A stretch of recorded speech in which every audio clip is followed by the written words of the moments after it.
Good morning. I feel like a runner at the starting line. I'm so eager to get going to share that I kind of catch my breath and have to hold myself back with this anticipation of being able to move forward with you. So it's a delight for me to look and to see you on the screen to share with you this morning Psalm 25. Psalm 25 is 22 verses and structurally has a couple of elements that are part of the message, as the medium is the message. It's the first of the acrostics. There will be 9 psalms that are, if you will, A to Z. This is the first of those. And part of the message of doing Aleph, Bet, Gimel, going through the alphabet is, part of that is, one moment, did I lose you? You're fine, Rabbi. I'm okay, but I have to get you back on my screen. There you are. So part of that, A to Z, is to convey so that things are inclusive. I'm trying to say and include all of who I am, being wholly aware, in this case, of my failings. So the acrostic is a quality of being fully disclosed before God. As one of the commentators pointed out, to do that was all the more remarkable in an ancient time where they didn't have thesauruses or dictionaries. So the poet had to, in the moment, find an aleph and a bet. So one element of this psalm is that quality of acrostic. Another poetic term is chiastic. Chiastic is a repeating of patterns. In this case, the pattern is A, B, C, B, A. Let me explain. Verses 1 to 7, and you can put this up, Eric. Verses 1 to 7 focus on speaking to God. So 1 to 7 is A. Verses 8 to 10 are about God. That's in the third person. Verse 11, which is kind of the central point of this verse, is C. It's back to 2. For the sake of your name, Adonai, forgive my wrongdoing, for it is great. So it's talking directly to God. But then 12 to 15 shift back to being about God in the third person. And then verses 16 to 21-22 are back to 2. So it's chiastic. There's this pattern of going back and forth between talking to God and about God. One thing that I'll point out, and then I'll read it and then we'll analyze, but I just reread it this morning in anticipation of sharing and did some tweaking. I mentioned before we started that even within the last 20 minutes, I sent Eric a new version of this translation, just with tweaks, but every word counts, which is to say there's always the possibility of continuing to tweak. So 2 words. One is, as I continue to immerse myself in Psalms, every week I get a new book or 2 of Psalms that I become aware of as translations or commentaries. And in doing so, some of them are beautiful. There's a wonderful teacher in the Reform movement who died recently. His name is Richard Levy, truly one of the stars, one of the greats of the contemporary Jewish community, who translated all 150 Psalms, and he did Psalm 25 acrostically in English. If we had a lot more time, I would read you his translation, which is to say there's a lot of different approaches to what it is you would want to convey in a translation. What I've sought to do in my translations is to hone it pretty close to the Hebrew, because I am fascinated by the weave in the Hebrew itself and want to highlight that. And the exception being in the English, I try to make God genderless, and if I can, the speaker genderless, so that it can ring more broad-based in our own contemporary ear. So let me read the psalm, and then I'll highlight some of the choices of translation and some of the key message. As I noted in the letter of introduction to this psalm, there are two distinctive elements not found in other psalms. The emphasis on shame, a word that will be repeated 4 times, both for himself and his enemies. Let me not be ashamed. Let my enemies be ashamed. So this concept of busha, that's one thing that's distinctive. And the other thing that's distinctive is in verse 7, the errors of his youth. The emphasis of, the estrays of the youth and how they impact on his later life. All right, let me now share with you Psalm 25, which I have retitled, Let Me Not Be Ashamed. For David, to you, Adonai, I lift up my soul. Okay, I'm going to pause because I already see a change I'm going to make. And I won't do this, I hope, again. But the word nafshi, this was pointed out by Rabbi Podwell when we were looking at Psalm 23. The word nefesh is spirit, it's breath, it's life. In that sense, it's a lower level of soul. Soul is also identified with consciousness, awareness, that which survives our existence. So I've just made a change. Here's an example of how I go about translating. To you, Adonai, I lift up my spirit, which means I lift up my life, rather than the word soul. All right, I'm going to start over, and I will send you, Eric, that change. I begin again. For David, to you, Adonai, I lift up my spirit. My God, in you I have trusted. Let me not be ashamed. Let my enemies not triumph over me. Indeed, let none that hope in you be ashamed. Let them be ashamed who deal treacherously over triviality. Your ways, Adonai, let me know them intimately. Your paths, teach me. Guide me in your truth and teach me. For you are the God of my deliverance. For you I have hoped each day. Remember your mercies, Adonai, and your kindness, for from eternity are they. Estrays of my youth and my crimes do not remember. As is your kindness, remember me, you, for the sake of your goodness, Adonai. Good and upright is Adonai, therefore instruct the astray of the way. Guide the humble of the law and teach the humble God's way. All the paths of Adonai are mercy and truth for the keepers of God's covenant and testimonies. For the sake of your name, Adonai, forgive my wrongdoing, for it is great. Who is the person with awe of Adonai? Instruct in the way that such a person should choose. Their soul and goodness shall abide, and their seed shall inherit land. The secret of Adonai is for the awestruck, and God's covenant is made intimately known to them. My eyes are always toward Adonai, for God extracts my feet from the net. Turn your face toward me and be gracious to me, for alone and afflicted am I. The stresses of my heart are expanded, for my straits extract me.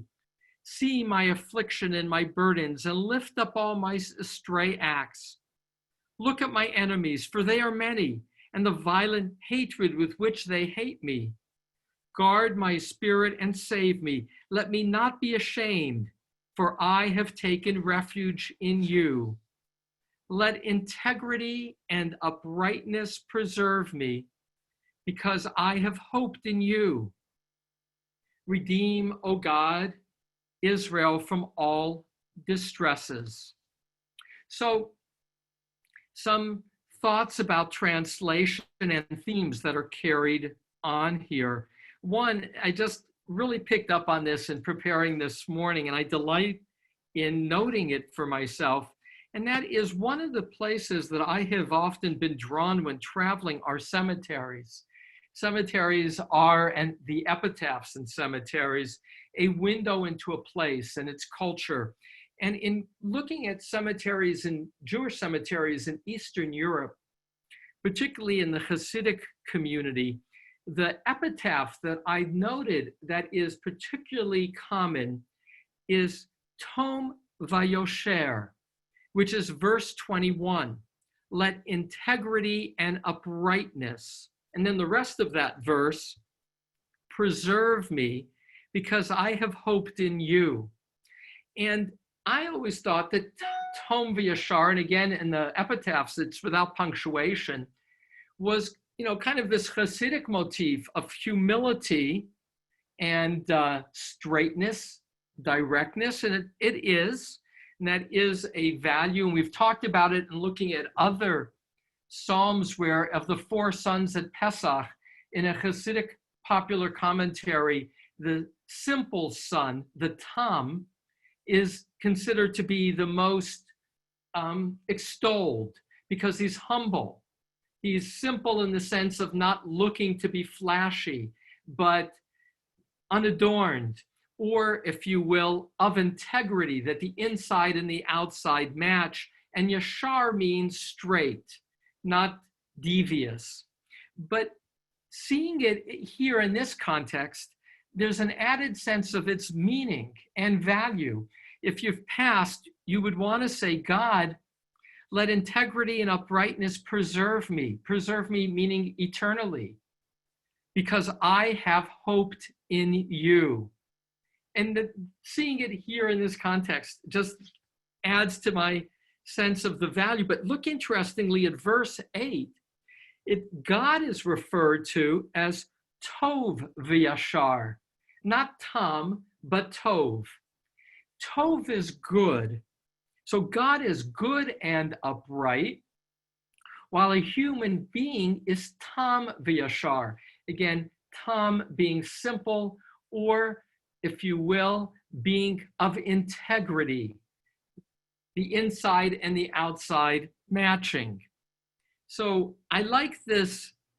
They almost sound alike, Tov V'Yashar, Tam V'Yashar, that in some ways we reflect God, but we are not God.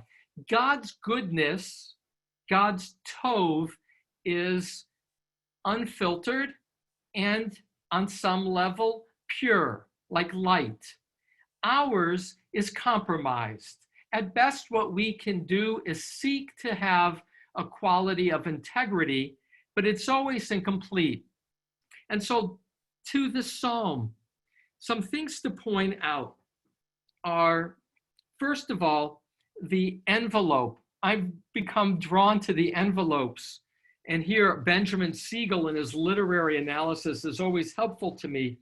But if you look at verses 1 to 3 and then 19 to 21, you have a repetition of key words. Nafshi, my spirit. Ovai, my enemies. Kovecha, I hope. And Avosh or Yevosh, shame. This, again, motif of let me not be ashamed, let my enemies be ashamed, is at the beginning and at the end, the acknowledgement that there are enemies. And now the question, if this is an acrostic, how is it that there's two letters missing? Here are the two letters that are missing. Now, some people, there's potentially three letters missing. You see, verse 1 has Elecha Adonai, that's the Aleph, to you, Adonai. Verse 2 begins Elohai, my God, that's also an aleph. But the next two words are a bet. Bicha batachti. In you I have trusted. So most commentators would see the bet of the acrostic as the two words and the repetition of the bet in verse 2. But having said that, here are the two letters that are missing. The vav, which would be between verses 5 and 6. There is no vav, and there is no kuf, which would be after the tough, pei ayin kuf, pei ayin kuf. There is no kuf.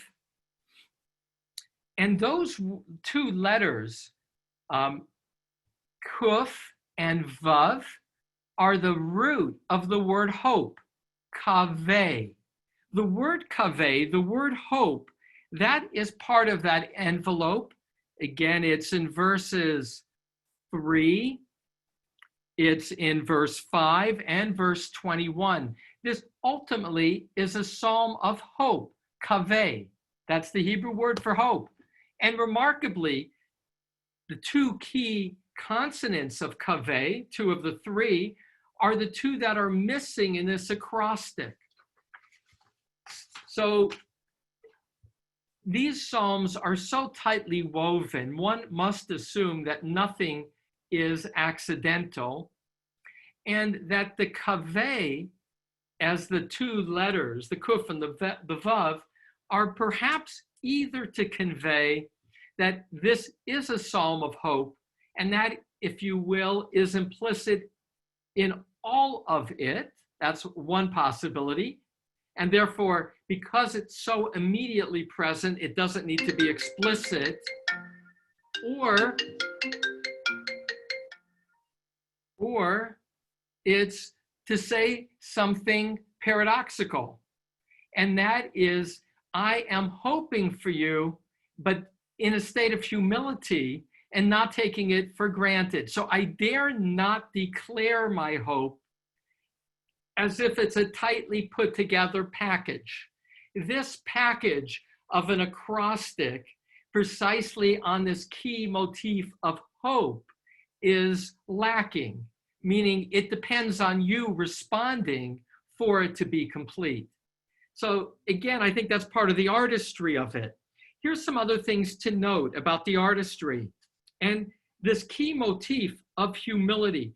See, in verse 9, you get the word twice, humble.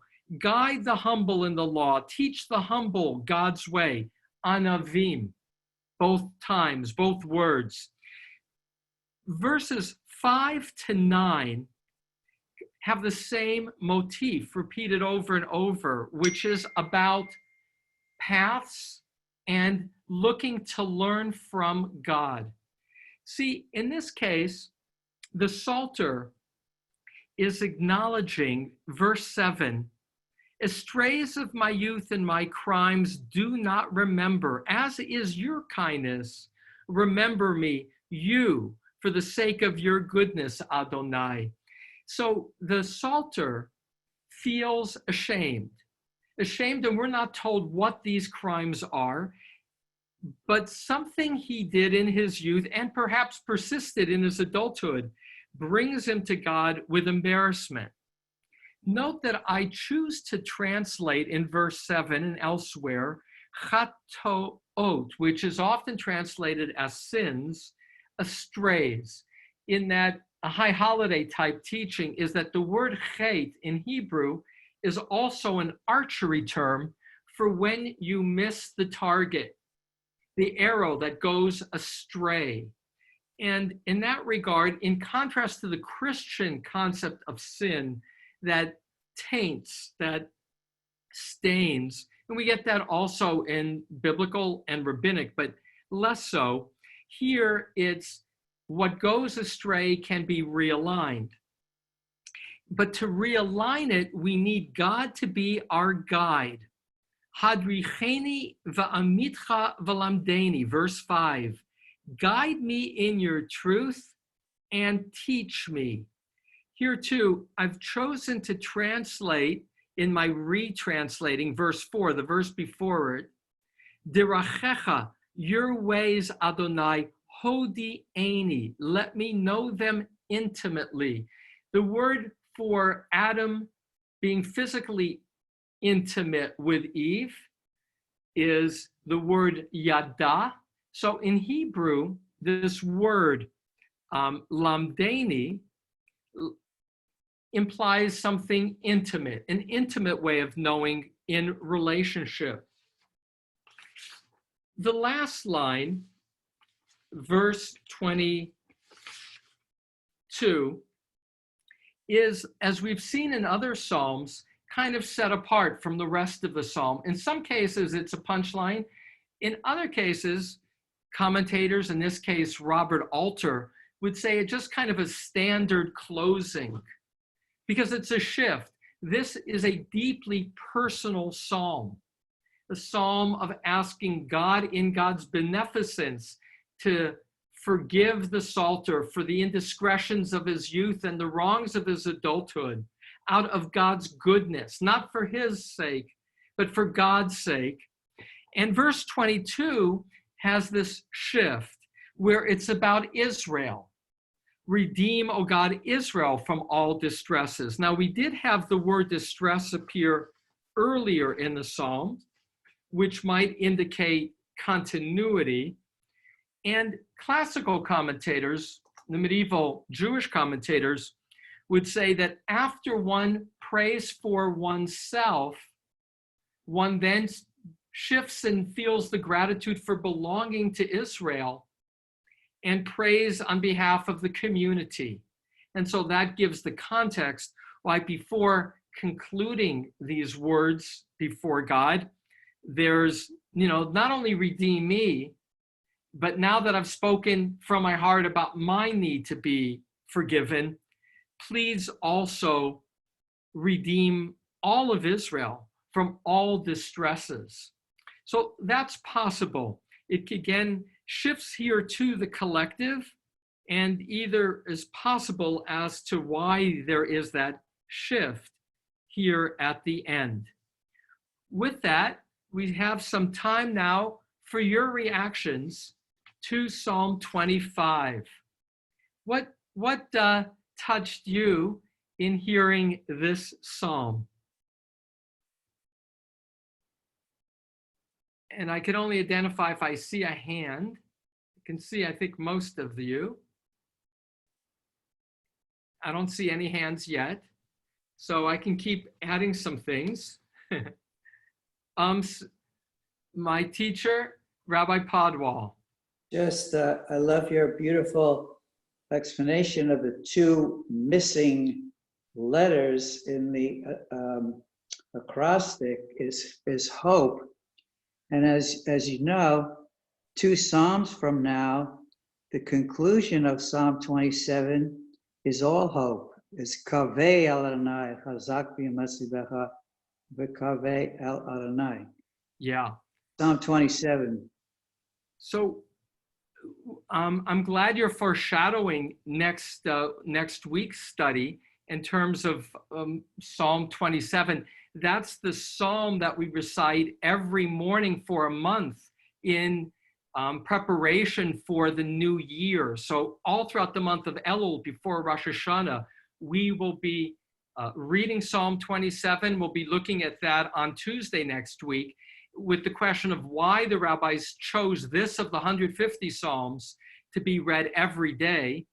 And as Rabbi Podwall points out, one of the answers is the key theme, a key theme in Psalm 27 is hope, as it is in this psalm, Psalm 25.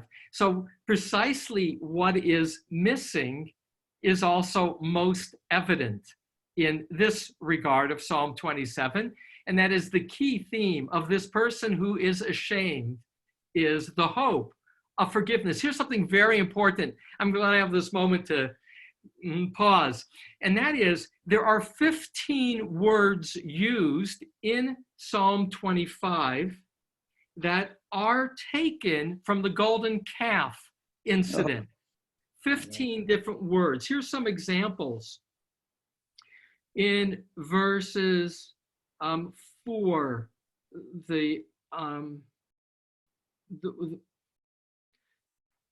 Hodi Aini, verse 7, Rachamecha, Chatatu Ufashai in verse 7.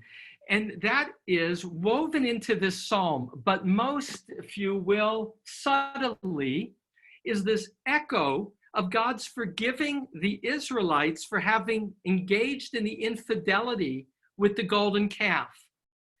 And the message is, I am ashamed of now the Psalter, my deeds. But just as you forgave my people in the past, that history of you being a forgiving God, El Chanun V'Rachum, you are a God of mercy. That's part of that golden calf story. So that gives me hope. Back to the word hope. That gives me hope that as you forgave my ancestors, you will now forgive me in this moment going forward in my life. And as you, God, continue to guide them in the desert toward the promised land, may you reclaim that role in my life as God, as guide and teacher. Because that verses 5 to 9, there's synonyms used for God as guide and teacher, and the humility of the Psalter looking to be led by God and be taught by God as part of this process of forgiveness. So that's another powerful dimension, unspoken, not explicit, but this echo of repeated words from chapters 32 to 34 of Exodus. Any other things that might have impressed you or touched you in this psalm? Joshua Moss. Doesn't the choice of the acrostic as an art form tell us that the author and the audience were both literate? And isn't that surprising? It is quite remarkable. So Josh says that, the Aleph to Tuf, the A to Z, indicates that the audience had a sense of the alphabet. In Hebrew, there's 22 letters to the alphabet. And it does indicate that there was a quality of literacy. And that's right. The Psalms that are often used, particularly in high holiday liturgy, and that's not just Psalms, but often the poems written in the early Middle Ages were acrostics, precisely because of the anticipation that the audience was literate and would be able to remember the poem precisely like, I know what the next verse begins with. I know the next verse is a lamed and the verse after that is a mem. So yes, there is that quality of living remarkably, because so long ago, in what seems to be a literate community. There, as I noted up front, there will be 9 psalms constructed in this acrostic fashion, and most of them will have a missing letter or two, often with a story that we can only guess as to what is the message contained in the absence. Closing question or comment on Psalm 25? Alex. Yeah, I just wanted to note that verses 13 and 14 Yeah.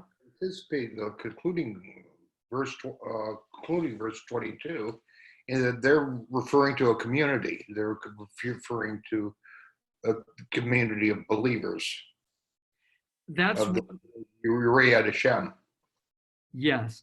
Now, here's where I led to a little confusion, though. This is my problem with translation. And I'm glad you focused on that, Alex, with your sensitive reading. And that is, I put in brackets the there, the plural, and I did so because it's he. The pronoun in the Hebrew is his soul in goodness shall abide, and his seed shall inherit land. So I made it plural so as to avoid the gender. But you're But, you know, that's the problem of being, if you will, gender sensitive is, you know, these days, a lot of young people, in terms of choosing your pronoun, choose the plural so as not to be a he or a she. They can be a they. And that's what I did here, but your point's well taken. It did create a little confusion in terms of how verse 22 is distinctly in the plural about Israel, where everything else here, both as to himself and even as to his, and the righteous, because this is in the third person, this verse that you point to, verse 13, his soul and goodness shall abide and his seed shall inherit. I like in verse 14, the word sod, secret, in the very beginning, the secret of Adonai. And here I translate Lire'av. Often yira is fearful, those who fear God.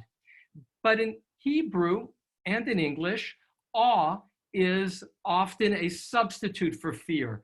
We interestingly in English have the word awful and awesome as both being awe. So that awe can have, as we know in our own life, the most extreme experiences negatively and positively can often be the most memorable and even illuminating.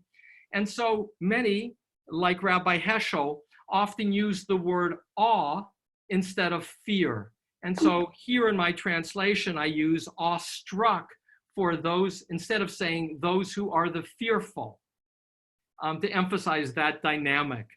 Well, there's a lot more to all of these. A little heads up for tomorrow. Psalm 26. It is dramatically different than Psalm 25. The Psalter tomorrow, Psalm 26, will say of himself,